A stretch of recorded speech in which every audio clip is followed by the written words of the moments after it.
ഈ എടക്കൊച്ചിപ്പാലം നടന്നു കയറുന്നതിൻ്റെ പിന്നിൽ ചെറിയൊരു സങ്കടം കൂടിയുണ്ട്. കാരണം ഇന്നൊരു ശോകം ദിവസമാണ്. അത്യാവശ്യമായി കോളേജ് വരെ പോകാനായിട്ട് നിൽക്കുന്ന സമയത്താണ് ബൈക്കിൻ്റെ ചെയിൻ പൊട്ടിയത്. പിന്നീട് അത് തള്ളി വർക്ക്ഷോപ്പിൽ കൊണ്ടുപോയി. എന്നിട്ട് പിന്നെന്താ, പതിയെ കാഴ്ചകളൊക്കെ കണ്ട് നടന്നു. അത്യാവശ്യം നല്ല മഴക്കാറും മഴയും ഒക്കെ ഉണ്ടായിരുന്നു. ഈ എടക്കൊച്ചി പാലത്തിൽ നിന്നുള്ളൊരു വ്യൂ അതൊരു നല്ലൊരു വ്യൂ ആണ്. അങ്ങനെ കാഴ്ചകളൊക്കെ പകർത്തി ഞാൻ പതിയെ നടന്നു. അങ്ങനെ നടന്ന് നടന്ന് നടന്ന് നടന്ന് പാലത്തിൻ്റെ അപ്പുറത്തെത്തി. ഈ എടക്കൊച്ചി പാലത്തിനൊരു പ്രത്യേകതയുണ്ട്. ഞാനിപ്പോൾ നിൽക്കുന്നത് എറണാകുളം ജില്ലയിലും ഞാൻ നടന്നു വന്നത് ആലപ്പുഴ ജില്ലയിൽ നിന്നുമാണ്. അതെ, രണ്ട് ജില്ലകളെയും ഒന്നിപ്പിക്കുന്ന വളരെ പഴക്കം ചെന്നതും പ്രധാനപ്പെട്ടതുമായ ഒരു പാലമാണ് എടക്കൊച്ചി പാലം. ഈ കാണുന്ന എടക്കൊച്ചി ബസ് സ്റ്റാൻഡിൽ നിന്നുമാണ് ഞാനിന്ന് ബസ് കയറാൻ പോകുന്നത്. ഈ എടക്കൊച്ചി ബസ് സ്റ്റാൻഡിൻ്റെ മുൻവശത്തായി എന്നെ പ്രധാനമായി ആകർഷിച്ചത് ഈ കുഴിയാണ്.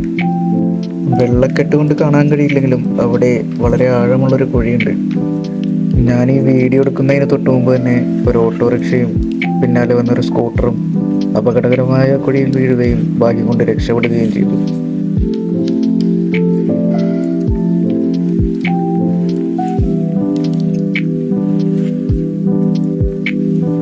അങ്ങനെ ബസ്സിൽ കയറി. നേരിട്ടുള്ള ബസ്സല്ലെങ്കിലും തോപ്പുംപടിക്ക് ടിക്കറ്റ് എടുത്ത് ഫോർട്ട് കൊച്ചി ബസ്സിൻ്റെ പിൻസീറ്റിൽ ഞാൻ കയറിയിരുന്നു.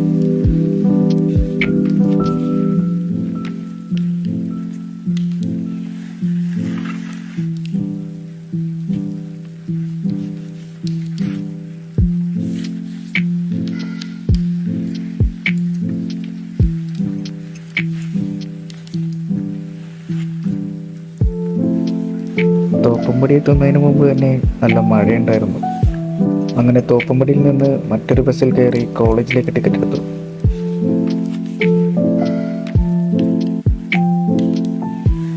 ബസ്സിലെ യാത്ര എനിക്ക് പേഴ്സണലി അത്ര ഇഷ്ടമല്ലെങ്കിലും ബൈക്കിലൂടെ നമ്മൾ പോകുമ്പോൾ കാണുന്ന കാഴ്ചകളിൽ നിന്നും വളരെ വ്യത്യസ്തമായ കാഴ്ചകളും ഓർമ്മകളെ ഉണർത്തുന്ന അനുഭവങ്ങളും ബസ് യാത്ര നമുക്ക് സമ്മാനിക്കുന്നു.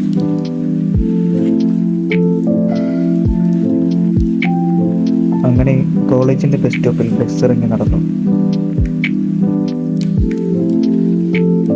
5 വർഷത്തെ പഠനത്തിനും കലാലയ ജീവിതത്തിനും ശേഷം സർട്ടിഫിക്കറ്റുകൾ വാങ്ങുവാനായി ഇന്ന് ഓഫീസിൽ വരണമായിരുന്നു.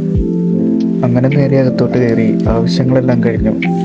പിന്നീട് ഞങ്ങൾ കൂട്ടുകാരുമൊത്ത് നേരെ സുഭാഷ് പാർക്കിലേക്ക് പോയി.